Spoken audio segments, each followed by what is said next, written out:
Bonjour Maud Buquet-Kandinsky, vous êtes la metteuse en scène, la présidente de l'association La Pépinière du Nouveau Monde. Est-ce que vous pouvez nous parler un petit peu de votre association, de votre Mhm. compagnie, des engagements et des priorités? Mhm. Euh, Mhm.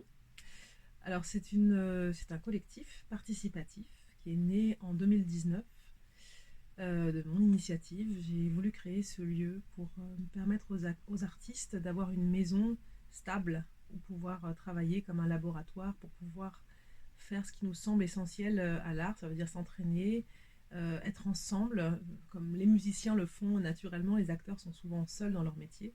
Et c'est un lieu qui permet ce rassemblement permanent et le développement de nos compétences. Il y a beaucoup d'échanges de compétences. C'est comme ça, c'était la base de la pépinière. Et de là, de tous ces talents qui se sont réunis, sont nées des créations. Et donc je ne suis pas l'unique metteuse en scène de la pépinière. L'idée, c'est la mutualisation.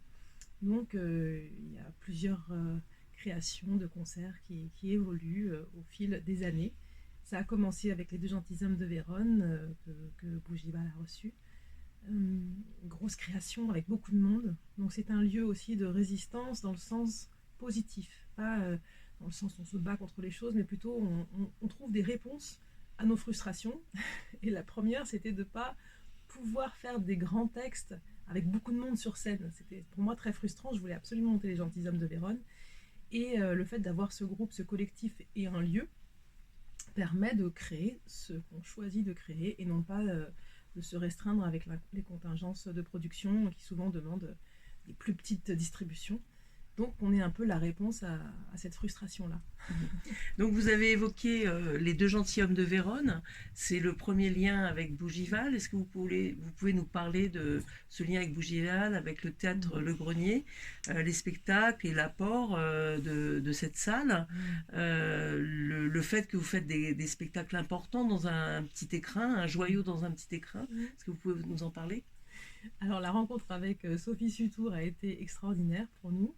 On s'est retrouvés sur le lien avec la qualité du spectacle, le sens du spectacle et l'envie de partager cette grande pièce, même malgré les contraintes de ce théâtre, dans le sens de la jauge. Au départ, c'était des questions de production, mais on a un tel coup de cœur pour ce lieu, pour l'exigence que Sophie aussi y met, qu'on a dit on y va, on vient parce que ça nous semble important d'être là avec des gens qui sont en lien avec ce sens profond de l'art et de pouvoir même développer des racines ici, de pouvoir revenir, de pouvoir bénéficier aussi de nombreuses résidences. Et ça a été une collaboration très riche et ça a sauvé la création, même on le dit clairement, c'était un cadeau du ciel parce qu'on a besoin sur des grosses distributions de beaucoup d'heures sur le plateau. Mhm. Et Bougival nous permet cet ancrage qui permet la qualité de ce spectacle.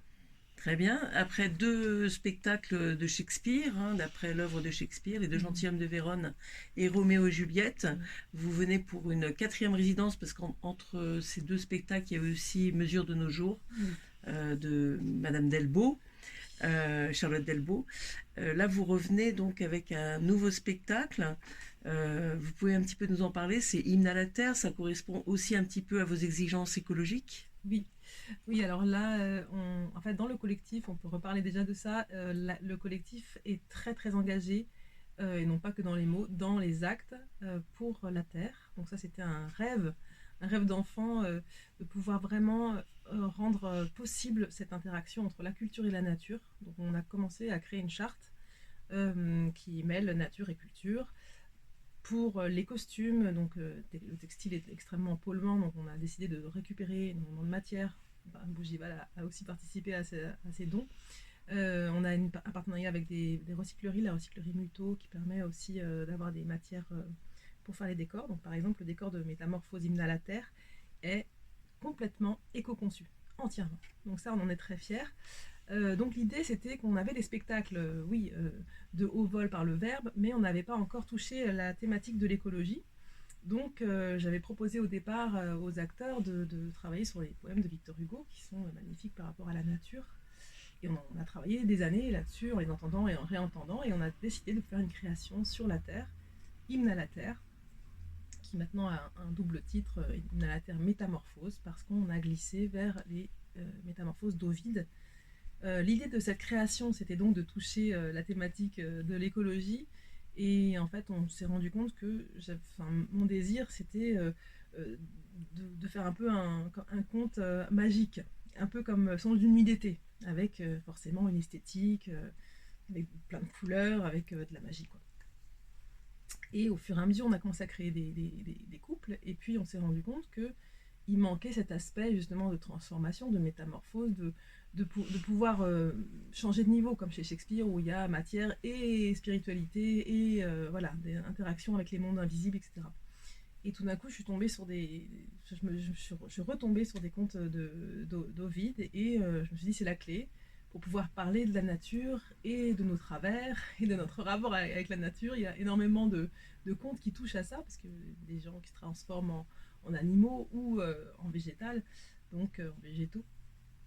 Voilà, on s'est orienté là, et du coup, on a eu un foisonnement de création incroyable avec Ovid, qui est un partenaire extraordinaire par rapport à la liberté de propos. Donc ça a dû demander beaucoup d'adaptations scéniques, de mise en scène. Est-ce que vous pouvez nous parler un petit peu de ce parti pris? Est-ce que c'était une mise en scène légère? Est-ce que ça a été quelque chose d'épuré ou au contraire de très difficile à créer? Mm. C'est les deux. En fait, déjà dans mes créations, je suis entourée de Camille Dugas, qui fait partie de l'Opéra de Paris. J'ai choisi cette scénographe parce qu'elle travaille beaucoup sur le symbole. Moi, mes scénographies ne sont pas réalistes, et je me sers du symbole pour pouvoir transmettre des idées aussi par les couleurs et par les formes. Et donc, au départ, je suis partie de l'idée que la nature est aussi un miroir pour nous, que nous, on est aussi la nature.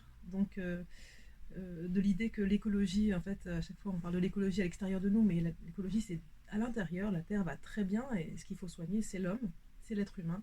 Et donc, c'était cette idée-là. Donc, je lui ai demandé une scénographie en miroir. Et donc, le sol est un miroir.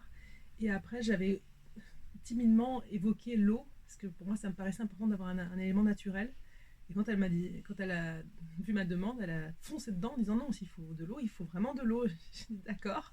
Donc elle m'a proposé vraiment beaucoup d'eau sur scène. Et je lui ai dit non, non, là c'est trop. Elle prenait toute la scène quasiment. Donc je lui ai dit il y a quand même des jeux sur terre. Et puis donc finalement, je lui ai demandé un triangle. On est parti sur ce triangle qui est symbolique. Il y a beaucoup de symboles derrière le triangle et derrière l'eau aussi, qui permet la purification, la renaissance, la transformation, etc. C'est un lieu mouvant et magique, l'eau. Donc voilà, c'est très ambitieux.